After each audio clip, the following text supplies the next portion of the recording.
Each time a demolition exercise happens in Lagos, Nigeria, I have certain persons that would always reach out and say, Patrick, people have started again.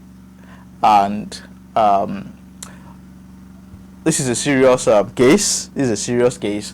But most persons would always have the notion that the Igbos are targeted. But the truth is that is not always the case. Nobody is being targeted. So this is I'm making this content because of a demolition that is ongoing. Started in Festac town, the phase 2 of the Federal Housing Authority project in Festac in Lagos, Nigeria. Before I say anything, I'll show you a video from Channels TV so you'd see. I am Patrick, your Lagos Realtor. No need for too much introduction today. And as you know, I'll always bring you real estate gist and topics relating to real estate in Lagos, Nigeria and other parts of Nigeria. So today our eyes are turned to the demolition that's happened in Festac town, the phase 2 of the Federal Housing Estate in Festac. And after this break, you'll be seeing the video from Channels TV.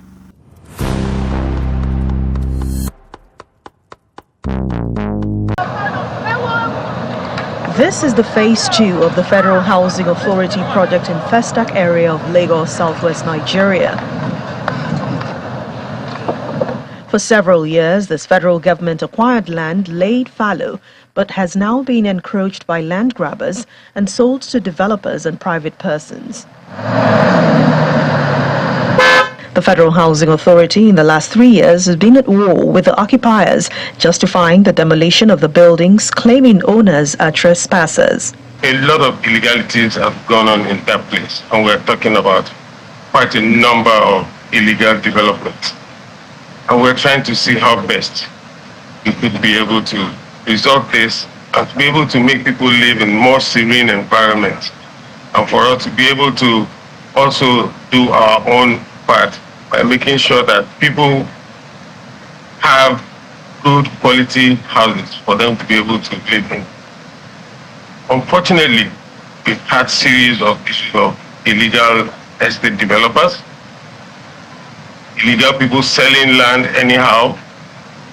We have people who claim they own the place.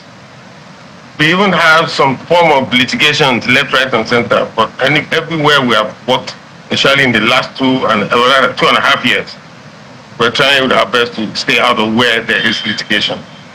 With demolition notices boldly written on the walls, construction activities is on non-stop.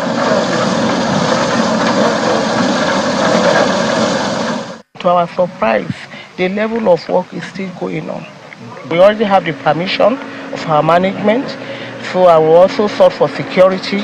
When we have that security backing, we will start to enforce the structures that are on the road and the ones that are on the pipeline setback and the ones that have built after that stakeholder meeting that we all said that everybody should wait, because some actually waited after that marking, they didn't work, and some they just started afresh and they are already going on like that, saying that after all the organization will regularize them, so that those that doesn't have regard for the rule of law, the law will also deal with them accordingly.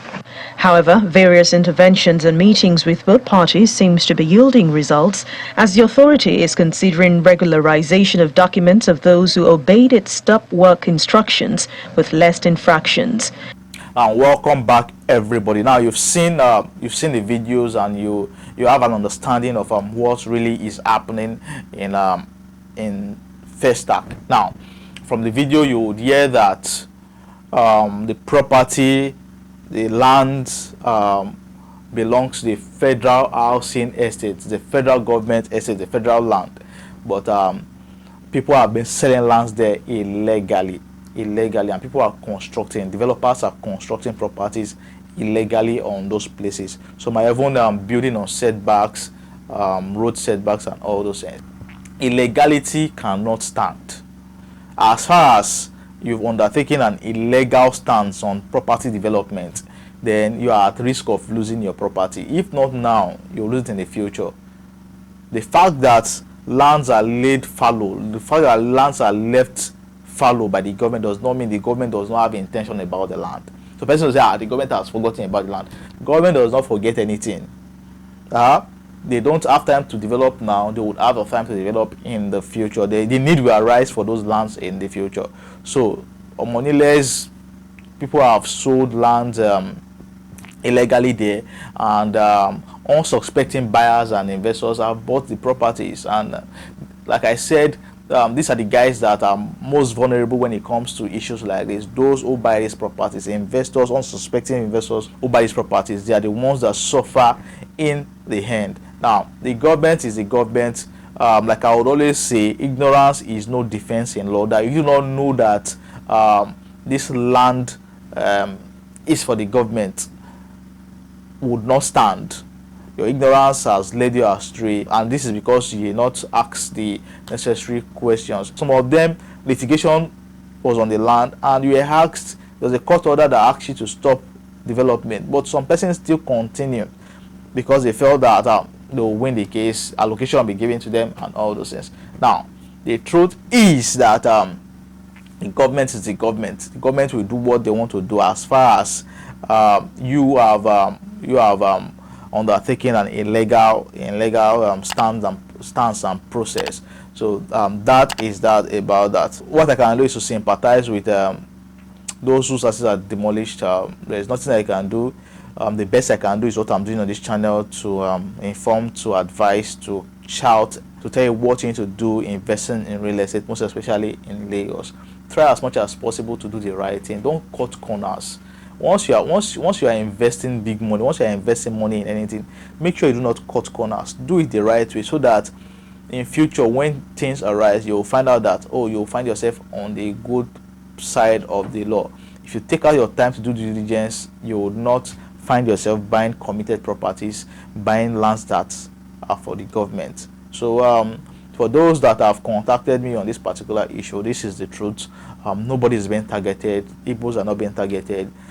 People bought properties wrongly, and the truth is, it is expected that people from other ethnic groups are the ones buying these properties. That is what you should expect, because indigents already have their lands. I'm not saying Yorubas do not buy from other states, but most times non-indigents are the ones that buy these properties, and most of them do not have the right understanding and right knowledge of the area. They just see a good property and they buy. So no ethnic group is targeted, but it is so sad that people from other ethnic groups are the ones falling into this kind of mess in Lagos, Nigeria. So if you must buy real estate, try as much as possible to undertake due diligence. Reach out to trustworthy agents and realtors. I can always help you out. You can always ask me anything about real estate, and you'll be glad you did. So until we see again, be safe, invest wisely, ask questions before you invest, like our video, subscribe to the channel, and be good. For consultation, for advice on properties and listings, my number is on the screen.